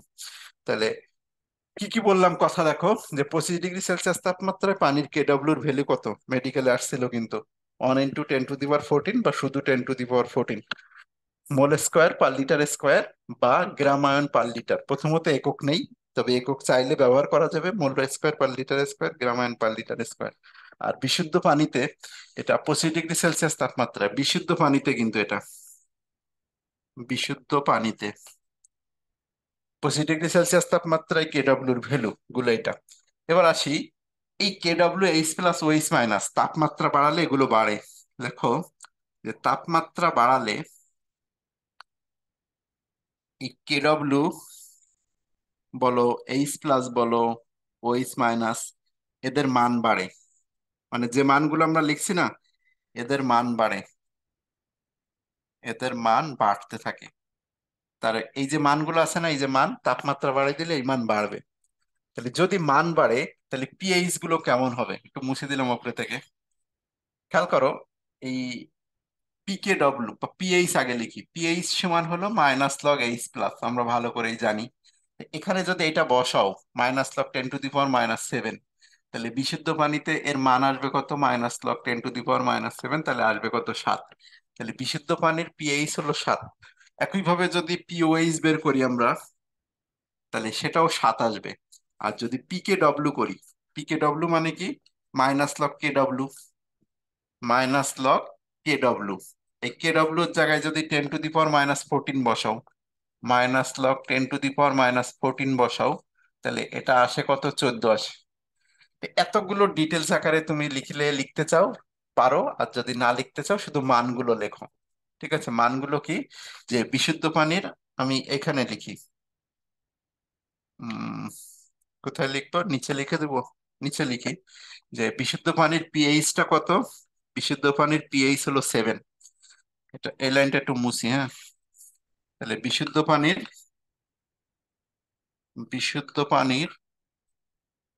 পিএইচ কত, 7। পিওএইচ কত, 7। আর পিকে ডব্লিউ কত বিশুদ্ধ পানির, 14। পিএইচ পিকে ডব্লিউ এটা। এবার যেটা লিখছিলাম, যে তাপমাত্রা বাড়ালে কোনগুলোর মান বাড়ে, তাপমাত্রা বাড়াই দিলে, তাপমাত্রা বাড়ালে পানির এইচ প্লাস আয়নের মান বাড়ে, ওইচ আয়নের মান বাড়ে, আর কেডব্লিউ এর মানগুলো বাড়ে, এর মান বাড়ে। তাহলে তাপমাত্রা বাড়ালে, তাহলে তাপমাত্রা বাড়ালে এই পানির পিএইচ, পিওএইচ, এই পিকেডব্লিউ, এগুলো কি হবে? কমে। তাহলে যদি বলা হয় যে বিশুদ্ধ পানির পিএইচ 7, তবে তাপমাত্রা বাড়াই দিলে পানির পিএইচ কি হবে? তাপমাত্রা বাড়ালে পানির পিএইচ কি হবে? 7 থেকে কমে যাবে, পিএইচ <7 হবে। পিওএইচ কি হবে? <7 হবে। মানে গরম পানি, তাপমাত্রা বাড়ালে পানির বা গরম পানির লিখতে পারো, বা গরম পানির, তাপমাত্রা বাড়ালে বা গরম পানির, তাহলে গরম পানির পিএইচ কিন্তু 7-এর কম হয়, পিওএইচ 7-এর কম হয়, আর পিকেডব্লিউ এটাও 7-এর কম হয়। এই ধরনের ইনফরমেশন গুলো তোমাদের এইচএসসি লেভেলে পড়াতাম না, বুঝছো? এই যে এই জিনিসগুলোই অ্যাডমিশনে আসে। মানে তুমি স্লাইটলি পার্থক্য দেখবা, যে অ্যাডমিশনের ক্লাসের সাথে একাডেমিক ক্লাসে দেখবা স্লাইটলি বেশ পার্থক্য আছে। আমি ওখানে তোমাদের জোর দিতাম সিকিউ অ্যান্সার দেওয়ার জন্য, কিন্তু এখন অ্যান্সার দিব একদম এমসিকিউ হিট করার জন্য। হিট করা মানে একদম স্পেসিফিক যে কোশ্চেন আসে ওই কোশ্চেনটা যাতে তুমি লেকচারে পেয়ে যাও। আমার এই যে এক একটা টাইপে আলোচনা করলে দেখবা তোমার বেসিক এতটাই স্ট্রং থাকবে, এর মধ্যে প্রশ্ন করছে মানে তুমি একদম অ্যান্সার দিয়ে চলে আসতে পারবে। ওকে, তাহলে দেখো তাপমাত্রা বাড়ালে কি বললাম, H+OH-KW এই মানগুলো বাড়ে। আর এই মানগুলো যদি বাড়ে তাহলে তাপমাত্রা বাড়ালে এগুলো কমে আসবে। মানে তাপমাত্রা বাড়ালে যদি এটা বাড়ে, পিএইচ এর সাথে, এই যে পিএইচ এর সাথে H+ এর সম্পর্ক হলো তোমার ব্যস্তানুপাতিক। তাহলে যদি H+ বাড়ে, পিএইচ কমে যাবে। H+ বাড়লে পিএইচ কমে যাবে। তো এটাই হচ্ছে যে তাপমাত্রা বাড়ালে এই যে ভ্যালুগুলো আমরা লিখছি, 10^14, 10^7, 10^7, এই মানগুলো বাড়ে। এই মানগুলো যদি বেড়ে যায় তাহলে অটোমেটিক্যালি এদের যে পিএইচ, পিওএইচ, পিকেডব্লিউ এই মানগুলো কমবে। বিশুদ্ধ পানিতে যদি এই মানগুলো এমন হয়, তবে এদের পিএইচ = 7, পিওএইচ = 7, পিকেডব্লিউ = 14। তাপমাত্রা বাড়াই দিলে যেহেতু এই মানগুলো বেড়ে যাচ্ছে, তাই পিএইচ, পিওএইচ, পিকেডব্লিউ এই মানগুলো কমে যাবে। ঠিক আছে? তাহলে এই গেল হলো আমাদের তাপমাত্রার সাথে সম্পর্ক। এবার আসি এখান থেকে আর কি আসতে পারে। এখান থেকে আরেকটা জিনিস আমাদের খুব প্রয়োজনীয়, যে যদি বলে যে বিশুদ্ধ পানিতে H+OH- আয়নের কত, বিশুদ্ধ পানির H+ ও OH- আয়নের অনুপাত কত? অনুপাত, এটা একটা ঢাকা ভার্সিটির প্রশ্ন একবার আসছিল। তো H+ আয়নের মান কত আমরা দেখছি, 10⁻⁷। এই দুইটা মান যদি একসাথে লেখো, H+ আয়নের ঘনমাত্রা আর OH আয়নের ঘনমাত্রা, এই দুটার অনুপাত যদি করি, 10⁻⁷, 10⁻⁷, দুটো অনুপাত করলে কত আসে? 1। আশা করি সবাই পারবা। তো মোটামুটি এই টাইপের মধ্যে আমাদের যা যা লাগবে আমরা বলে দিছি। আচ্ছা, এবার আসা যাক স্ব-আয়নীকরণ ধ্রুবক বলে একটা জিনিস আছে, পানির স্ব-আয়নীকরণ ধ্রুবক আর পানির আয়নীকরণ গুণফল। তাহলে লেখো পরে পানির আয়নীকরণ গুণফল, আয়নীকরণ গুণফল, এই পানির আয়নীকরণ গুণফলটাকে আমরা কি বলি? কেডব্লিউ বলি। আর পানির স্ব-আয়নীকরণ ধ্রুবক, স্ব-আয়নীকরণ ধ্রুবক, এই ধ্রুবকটাকে কেডি বলে। এটার মধ্যে একটা সম্পর্ক আছে, এই সম্পর্কটাও কিন্তু ইম্পর্টেন্ট। এই সম্পর্কটাও দু এক সময় পরীক্ষাতে আসে। তো এই সম্পর্কটা আমরা একটু প্রতিবেদন আরো লাগে। পিএইচ 7 থেকে কম, পিওএইচ 7 থেকে কম, আর পিকেডব্লিউ 14 থেকে কম। এই জায়গাটা ঠিক করো, আমি স্লিপ অফ দ্য পেন লিখে ফেলছি, 7 লিখে ফেলছি, এটা 14 হবে কিন্তু, 14 থেকে কম। ওকে, এখানে আসো পানির আয়নীকরণ গুণফল কেডব্লিউ আর স্ব-আয়নীকরণ ধ্রুবক কেডি, এই দুইটার মধ্যে সম্পর্ক। তো এই দুইটার মধ্যে সম্পর্কটা প্রতিপাদন আকারে যদি করে দিই তাহলে মনে থাকবে। দেখো আমি প্রতিপাদন করতে চাচ্ছি না, তারপরেও একটু প্রতিপাদন আকারে দেখাই। দুই অণু পানি যদি নেই, তা একটা পানির অণুর মধ্যে H+ থাকে আর OH- থাকে। তো এই H+, এই পানির H+টা যদি ওর কাছে যায়, এখান থেকে একটা H+ আর OH- আছে এই পানির মধ্যে, একটু বড় করে লিখি, হ্যাঁ, H2O আর একটা H2O। এই বিক্রিয়াটা কেমন হবে দেখো। এই পানি, এটার মধ্যে এইচ প্লাস আছে, এর মধ্যে আছে হলো ওএইচ মাইনাস। তাহলে এই এইচ প্লাসটা যদি ওর কাছে যায়, তাহলে এটা হয়ে যাবে H3O+। এই যে এটা, আর এর কাছে কি থাকবে, ওএইচ মাইনাস। এটা থেকে যদি আমরা কেসি লিখি, কেসি, তাহলে কেসি মানে কি, উৎপাদের ঘনমাত্রা H3O+ ভাগ হলো বিক্রিয়কের ঘনমাত্রা। তা বিক্রিয়ক এখানে কি কি আছে, H2O * H2 আছে। তা এটা আসলে যেহেতু কেসি লিখতাম কি কোন একটা বিক্রিয়ার জন্য, পানির ক্ষেত্রে এটা কেডি লেখে, বুঝছো, এটা হলো পানির সয়নীকরণ ধ্রুবক। তাহলে কেডি সমান এখন আমরা কি লিখতে পারি, দেখো কেসির জায়গায় কেডি লিখছি, এটার পরিবর্তে আমরা কেডব্লিউ লিখতে পারি, যে H3O+* OH- সমান কি ছিল, কেডব্লিউ ছিল, কেডব্লিউ ছিল। আর নিচে কি আছে, H2 এর স্কোয়ার আছে। এটাই হলো আসলে সম্পর্কটা। তাহলে এত কিছু আমাদের যদি না মনে রাখতে চাই, আমরা শুধুমাত্র এইটুকু মনে রাখলেই চলবে।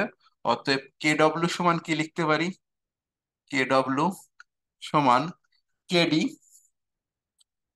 কেডি * H2O এর স্কোয়ার। এটা যদি মুখস্থ রাখতে পারো তোমার হয়ে যাবে। তবে কিভাবে নিয়ে আসছি সেটা একটু জেনে রাখো জাস্ট। তাহলে এটা মুখস্থ রাখলেই হবে, যে কেডব্লিউ সমান কেডি * H2। এবার এখন আসো, এই কেডব্লিউ সমান কেডি ইন্টু 55.55 M, এটা হলো পানির ঘনমাত্রা। ঠাটা মুখস্থ রাখো, কিভাবে হয় সেটা আমি দেখাচ্ছি। এটা হলো বিশুদ্ধ পানির ঘনমাত্রা। ঢাকা ভার্সিটিতে কিন্তু আসে, 2বার আসছে। বিশুদ্ধ পানির ঘনমাত্রা কত, বিশুদ্ধ পানির মোলার ঘনমাত্রা হলো 55.55 মোলার। কিভাবে হয়, আসলে 1 লিটার পানিতে কাউন্ট করে এটা, 1 লিটার পানির জন্য কাউন্ট করে। দেখা একটু 1 লিটার পানির জন্য কিভাবে কাউন্ট করে বের করা যায়। দেখো আমাদের এটা মনে রাখার দরকার নেই, জাস্ট মনে রাখবে এটা কেন 55.55 আসে। 1 লিটার পানির যদি হয়, তা 1 লিটার পানির ওজন 1000 গ্রাম বা 1 কেজি। তাহলে 1 লিটার পানিরকে যদি গ্রামে নিই, তা 1000 গ্রাম। এই যে 1000 গ্রাম ইন্টু 1000 সূত্রের 1000, পানির আণবিক ভর হলো 18, আর 1 লিটার পানির আয়তনও 1000 ml, এই কারণে সব 1000। তাহলে 1 লিটার পানির আয়তন হলো 1000 ml, 1 লিটার পানির ভর হলো 1000 গ্রাম, আর সূত্রের একটা 1000 তো আছেই। তো এই 1000 কেটে যায়, 18 দিয়ে যদি 1000-কে ভাগ করো, তাহলে দেখো 55.55 মোলার আসে। এই কারণে লেখা হয় যে বিশুদ্ধ পানির ঘনমাত্রা 55.55 মোলার। তাহলে মোটামুটি সব ধরনের জিনিস বলা শেষ। এখন আমি এই টাইপ থেকে কি ধরনের এমসিকিউ আসে, সেই এমসিকিউ গুলো একটা একটা করে তোমাদের দেখাবো।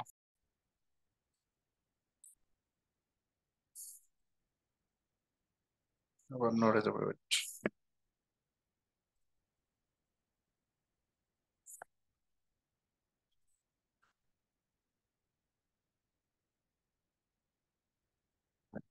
মুছে দিই, বিগত প্রশ্ন দেখাই, যত যত বেসিক ছিল বেসিক দিয়ে দিছি।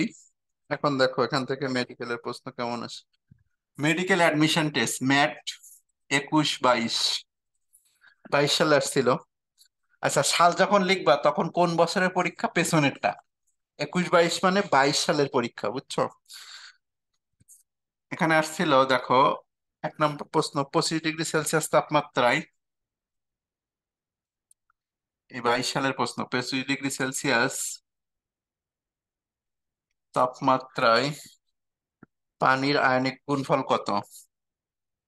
পানির, এগুলো আমি লিখি কেন জানো, কারণ এই জিনিসগুলো তোমার খাতায় থাকা উচিত। এই যে এমসিকিউ আমি লিখতেছি না, এই এমসিকিউ কিন্তু তুমি খাতায় নোট রাখবা, কারণ তোমারও হুবহু সেম প্রশ্নই আসবে, বুঝছো। কারণ এমসিকিউ যে খাতায় উঠাবা না, তাইলে কিন্তু হবে না। আমি এমসিকিউ বোর্ডে উঠাই কেন জানো, যাতে তোমরা উঠাও।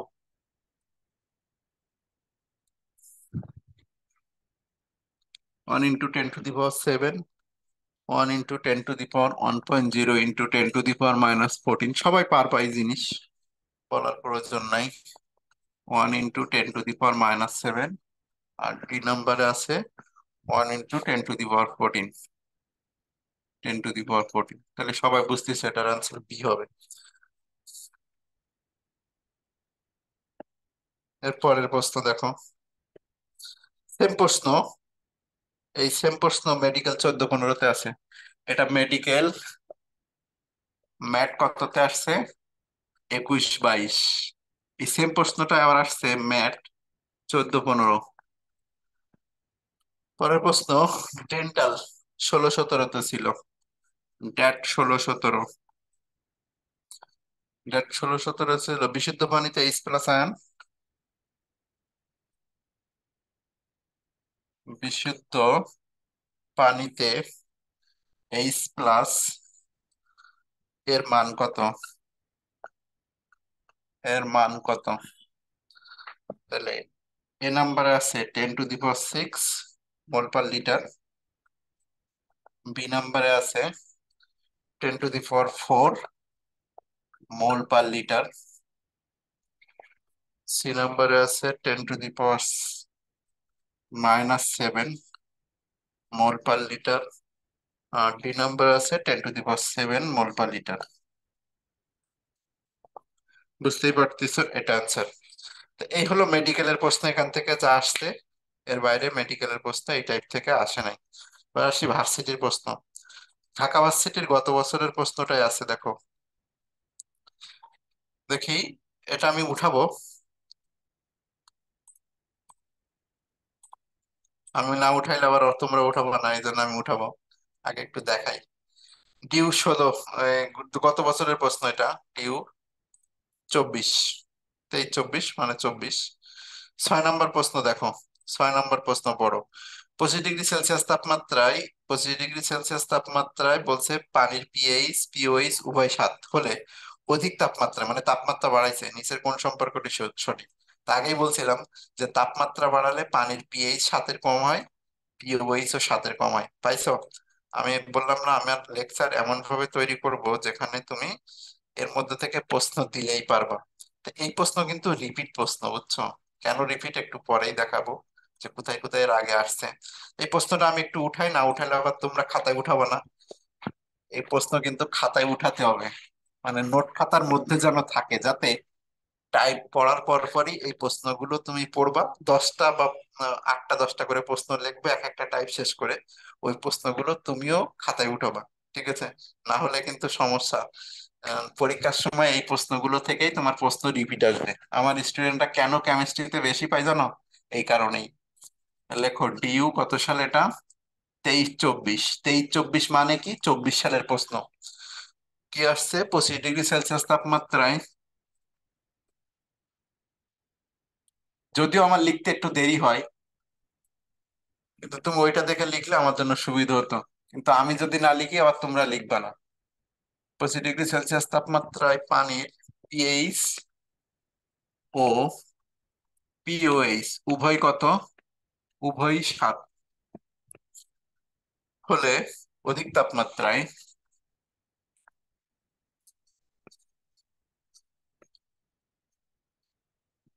অধিক তাপমাত্রায় নিচের কোন সম্পর্কটি সঠিক? নিচের কোন সম্পর্কটি সঠিক? একটা টাইপ পড়ানোর পরে দেখবা যে তোমার কোনো কিছু অজানা নাই। আমি যা বলছি, যা আলোচনা করছি, যা খাতায় লিখছি, দেখবা সব কিছুই প্রশ্নের মধ্যে আসে। বি নাম্বারে কি আছে? পিএইচ, এপাশে দেখো, পিএইচ 7 < 7, পিওএইচ > 7। সি নাম্বার অপশনে কি আছে? PH > 7, pOH < 7। আর ডি নাম্বারে হলো পিএইচ ও 7-এর বড়, পিওএইচ ও 7-এর বড়। তাহলে অ্যান্সার কি হবে? এটা। ওকে, পরের প্রশ্ন যাই। পরের প্রশ্নগুলো দেখাই একটু।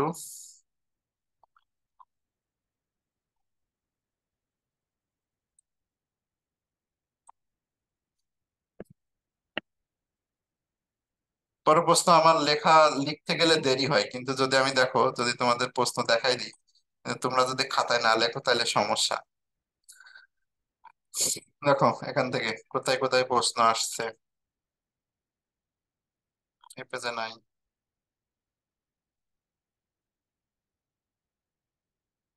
9 নম্বর প্রশ্ন, 9 নম্বর গুচ্ছ, এগ্রি গুচ্ছ 21-22 ছিল, বিশুদ্ধ পানির ঘনমাত্রা কত?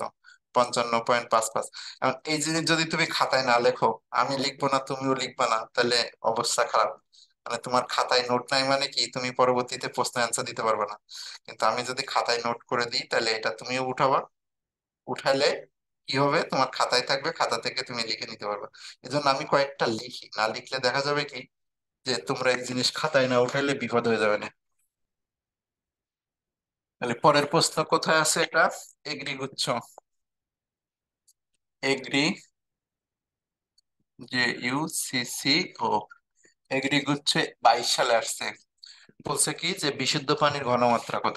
আর দুই তিনটা লিখবো, বাকিগুলো তোমরা যদি না লেখো তাহলে কিন্তু সমস্যা, লিখবা। এই প্রশ্নগুলো অবশ্যই খাতায় নোট তুলবা। বিশুদ্ধ পানির ঘনমাত্রা কত? 1 নম্বরে আছে 35.5, বি নম্বরে আছে 1.0, সি নম্বরে আছে 55.5, আর ডি নাম্বার আছে 18। অ্যান্সার হবে কোনটা দাগাই? 55.5। পরের প্রশ্ন দেখো, পানির আয়নীকরণ গুণফল। এটা লেখার দরকার নাই, আশা করি সবাই পারবা। এই যে পানির আয়নীকরণ গুণফল, কেডব্লিউ এর একক দেখছো, একটু আগে আমি একক পড়াইছিলাম, আর সে স্মার্ট এককটাই দেওয়া আছে এখানে। তাহলে পরের প্রশ্ন এটা কোথায় আসছে?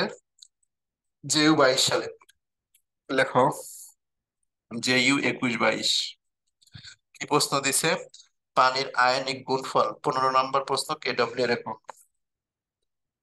পানির আয়নীকরণ গুণফল, কেডব্লিউ এর একক। কি কি আছে? 1 নম্বরে আছে মোল পার লিটার, বি নম্বরে কি আছে? Gram ion square, litre square, C নম্বরে আছে gram ion square per litre square, আর ডি নাম্বারে আছে হলো gram mole square, C number sorry, gram mole square per litre square, আর ডি নাম্বারে আছে gram ion square per litre square. আমি লিখলাম, এখন তোমারও লিখতে হবে, ঠিক আছে? তুমি যদি না লেখো, দেখো বোর্ডের দিকে, যে পানির আয়নীকরণ গুণফল কেডব্লিউ এর একক, আগে বলছিলাম গ্রাম আয়ন দুইটা যদি গুণ করি, gram ion square per litre square.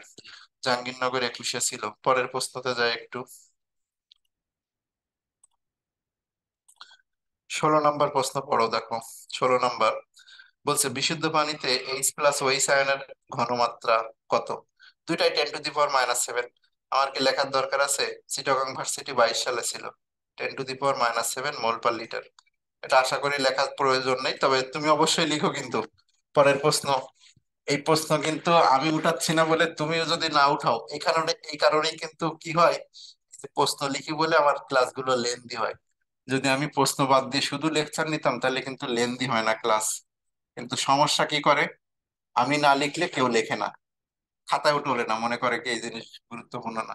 এই প্রশ্ন উঠাবা, বিশুদ্ধ পানিতে এইচ প্লাস আয়ন ও এইচ মাইনাস, এই যে 16 নম্বর প্রশ্ন, 16 নম্বর প্রশ্ন কিন্তু নোট খাতায় অবশ্যই উঠাবা। বিশুদ্ধ পানিতে এইচ প্লাস আয়ন ও এইচ আয়নের ঘনমাত্রা 10⁻⁷। এরপরে 17 নম্বর প্রশ্ন আরো ইম্পর্টেন্ট, নিচের কোনটি সঠিক নয়, খেয়াল করো। বলছে নিচের কোনটি সত্য নয়? কেডব্লিউ এর মান 10⁻⁴, সত্য ঘটনা। বলছে কোনটা মিথ্যা ঘটনা, বুঝছো? PKW 14 সত্য ঘটনা। H plus OH minus into KW সঠিক। কেডব্লিউ 1 × 10⁻⁴ এর এককটা দেখো দিয়ে রাখছে এম, এর একক কি? এম, মোল পার লিটার। এম মানে কি? মোল পার লিটার। আমরা জানি কি যে কেডব্লিউ এর সঠিক এককটি, প্রথমত 1 × 10⁻⁴। প্রথম কথা, তুমি একক দিয়ে না, কোনো সমস্যা নেই, একক বিহীন, একক দেওয়ার দরকার নেই, তবুও সঠিক। যদি তুমি একক ব্যবহার করো, তাহলে সেটা কি দিতে পারবা তুমি? যদি তুমি একক ব্যবহার করো তাহলে মোল স্কোয়ার পার লিটার স্কোয়ার দিতে হবে, অথবা মোল স্কোয়ার পার লিটার স্কোয়ারের পরিবর্তে তুমি আর একটা ব্যবহার করতে হবে, গ্রাম ion square per litre square ব্যবহার করতে পারো। এখন এম কেন দিতে পারবা না? এম মানে কি? মোল পার লিটার। এম তো মোল পার লিটার, তাহলে মোল পার লিটার তো সঠিক না, তাহলে এটা হলো মিথ্যা কথা। আর একটা, এটা তো মনেই রাখবা, এইচ প্লাস আয়নের যে ঘনমাত্রা ছিল সেটা কি ছিল? 10⁻⁻7 মোল পার লিটার। এই মোল পার লিটারের পরিবর্তে তুমি এম লিখতে পারো। মানে এইচ প্লাস ওএইচ আয়নের ঘনমাত্রাটা কিন্তু এম, মানে মোলার, সেটার হয়। আচ্ছা, এটা একটু ছোট করতে হবে তো। যেটা বলতেছিলাম যে কেডব্লিউ এর মানটা হলো কি একক বিহীন, আর যদি একক ব্যবহার করো এটা ব্যবহার করতে হবে, mole square per litre square অথবা gram ion per litre square. ভুলেও কি করা যাবে না, এই এমটা সঠিক একক না। তাহলে ওই প্রশ্নটা ঢাকা ভার্সিটিতে আসছিল, আমি একটু লিখি, না লিখলে আবার তোমরা লিখবে না, সেই জন্য আমি একটু লিখি। প্রশ্নটা কিন্তু অবশ্যই নোট খাতায় উঠাইতে হবে, কারণ খুবই খুবই ইম্পর্টেন্ট। 17 নম্বর প্রশ্ন। কোথা থেকে আসছে? 17 নম্বর না দিয়ে আমরা এ উঠাই, ঢাকা ভার্সিটি 2021-এ ছিল, তাহলে ডিইউ 2021 সালে ছিল। বলছে নিচের কোনটি সঠিক নয়? নিচের কোনটি সঠিক নয়? সঠিক নয় বলছে, 1 নম্বর হলো কেডব্লিউ সমান 1 × 10⁻⁻14, একক বিহীন, সঠিক আছে। পানির পিকেডব্লিউর মানটা কত? 14, সঠিক আছে। এরপরে কি? H plus ion, H3O plus ion, H3O plus into OH minus, এই দুইটার গুণফলটা হলো কেডব্লিউ, এটাও সঠিক জিনিস। ডি নাম্বারটা সঠিক নাকি? কেডব্লিউর মানটা দিছে ঠিক, কিন্তু লিখছে কি মোলার। তাহলে মোলার তো কখনো কেডব্লিউর একক হতে পারে না। মোলার কি কখনো কেডব্লিউর একক হতে পারে? হতে পারে না, তাহলে এটা ভুল। তাহলে নিচের কোনটি সঠিক নয়? আশা করি পারবা। ওকে, এই এমসিকিউ কিন্তু খাতায় উঠাবা, আমি বারবার বলতেছি কিন্তু। এমসিকিউ খাতায় না উঠাইলে কিন্তু বিপদ হবে, কি তুমি ভুলে যাবা, ভোলা যাবে না। পরের প্রশ্ন, ডিউ 2021, দেখো বিশুদ্ধ পানিতে এইচ প্লাস আর ওএইচ মাইনাস আয়নের অনুপাত কত? এটা 1, দুইটা 10⁻⁻7, 10⁻⁷। পরের প্রশ্নতে যাও।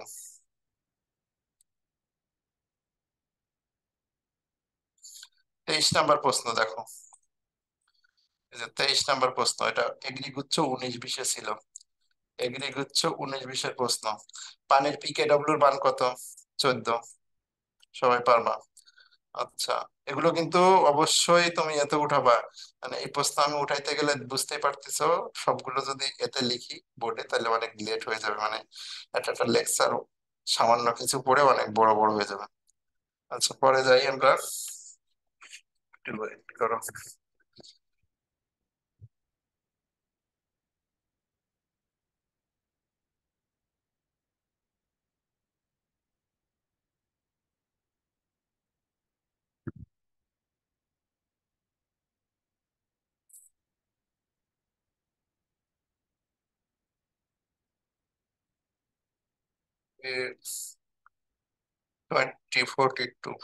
42 নম্বর প্রশ্ন খেয়াল করো। 42 নম্বর প্রশ্ন রিপিট। মেডিকেলেও দেখো এটা ছিল, 25 ডিগ্রি সেলসিয়াস তাপমাত্রায় পানির আয়নীকরণ গুণফল কত? 10⁻⁻14। পানির আয়নীকরণ গুণফল 10⁻⁻14। লিখতে একটু সময়, আচ্ছা তুমি তো এই ক্লাসের রেকর্ড পাবা তাই না? তো এই ক্লাসের রেকর্ড দেখে দেখে একটু লিখবা। ক্লাস তো রেকর্ড আমি দিয়ে দিব, এখন জাস্ট একটু দেখে নাও, দেখে দেখে তুমি ক্লাস রেকর্ড দেখে দিবা, আর প্রয়োজনে এই ফাইল তোমাদের আমি গ্রুপে দিয়ে দিব।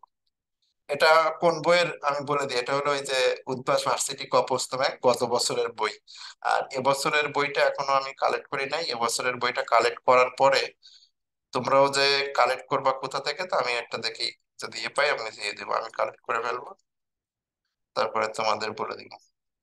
42 নম্বর প্রশ্ন দেখো, 42 নম্বর প্রশ্ন কি আসে? পানির, বলছে বিশুদ্ধ পানির আয়নিক গুণফল কত? 10⁻14। আচ্ছা, 42-এর পরে 48, আর 47 নম্বর প্রশ্নটা পরে 48। এই যে 48 নম্বর প্রশ্ন দেখো, এবছর ঢাকা ভার্সিটির প্রশ্নের অনুরূপ, ফুটন্ত পানির পিএইচ কত? ফুটন্ত পানির পিএইচ হলো 7 অপেক্ষা কম, দেখছো? কত সালে আসছিল? চিটাগাং ইউনিভার্সিটি 17-18-তে আসছিল। আচ্ছা, 56 নম্বর প্রশ্ন খেয়াল করো এরপরে। বিশুদ্ধ পানির ঘনমাত্রা কত?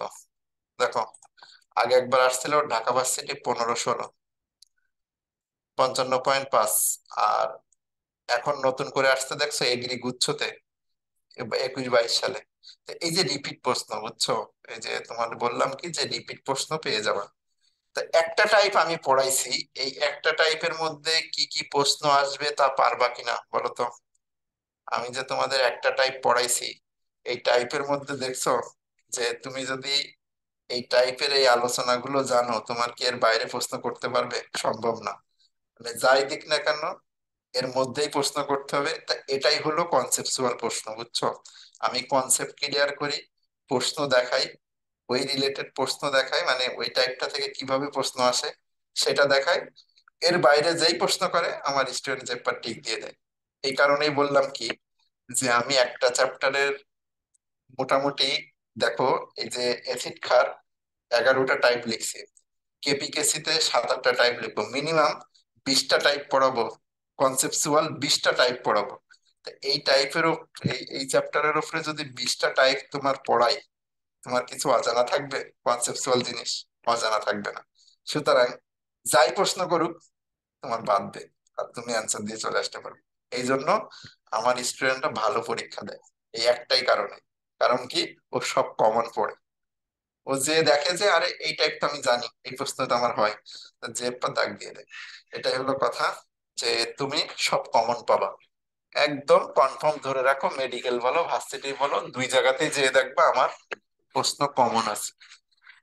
তা প্রথম ক্লাস, দ্বিতীয় ক্লাসে আমরা অ্যাসিডের তীব্রতা ক্রম পড়বো। অ্যাসিডের তীব্রতা ক্রমের গোষ্ঠী উদ্ধার করে ছেড়ে দিব, যাতে যে প্রশ্নই দিক ওই গোষ্ঠীর মধ্যেই থাকে, ওই গোষ্ঠীর বাইরে যেতে পারবে না।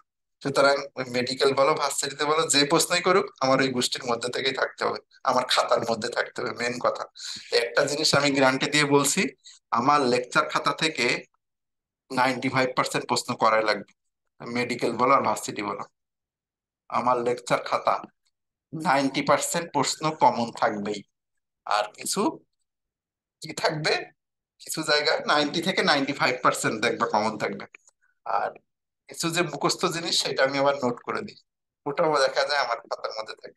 মুখস্থ জিনিসও দেখবা নোট করে দিই। যেটুকু পড়াইছি একটা টাইপ, কেমন লাগছে সেটা বলো, পারা যাবে কিনা, পারবা কিনা, মানে কনসেপচুয়াল জিনিস পড়লে পারবা কিনা। তবে এই কনসেপ্টটাই ক্লিয়ার করাটাই হলো মেন কাজ। সব তথ্য কিন্তু তোমার বইয়ে নাই, যে ওই যে তাপমাত্রা বাড়াই দিলে পানির পিএইচ কমে, পিওএইচ কমে, পিকেডব্লিউ কমে, এই ধরনের কথাগুলো বইয়ে সরাসরি পারবা না। ঠিক আছে? তো এই জিনিসগুলো যেহেতু বইয়ে পাবা না, এই জিনিসগুলো তোমার খাতায় নোট করতে হবে। ওকে, তাহলে নেক্সট ক্লাস রবিবার, আশা করি এই সময় দেখা হবে। আর সবাই ভালো থাকবে। আর যারা যারা ভর্তি হও নাই, অবশ্যই দ্রুত ভর্তি হয়ে যাবে। আমাদের এই কোর্স এভাবে চলতে থাকবে। এক একটা চ্যাপ্টার আমরা মিনিমাম 6-7টা করে ক্লাস হবে। কোনো কোনো চ্যাপ্টার একটু বেশি হবে, জৈব যৌগ আর একটু বেশি হবে। যত ক্লাস লাগুক, আনলিমিটেড ক্লাস, মানে কোনো নাই যে এতগুলো লেকচারের মধ্যে শেষ করবো, এরকম আমি ঠিক ঠিকানা নাই। যত ক্লাস লাগে আমি দিই, আমার টার্গেট কি শেষ করা। ঠিক আছে? তো সবাই ভালো থাকবে। আজকের মতো এইটুকু থাক, নেক্সট ক্লাসে আমরা বেশি করে পড়বো, আজকে যেহেতু প্রথম আলোচনা টোনা করছি। কারো কোনো কথা থাকলে বলতে পারো, কিছু বলার থাকলে।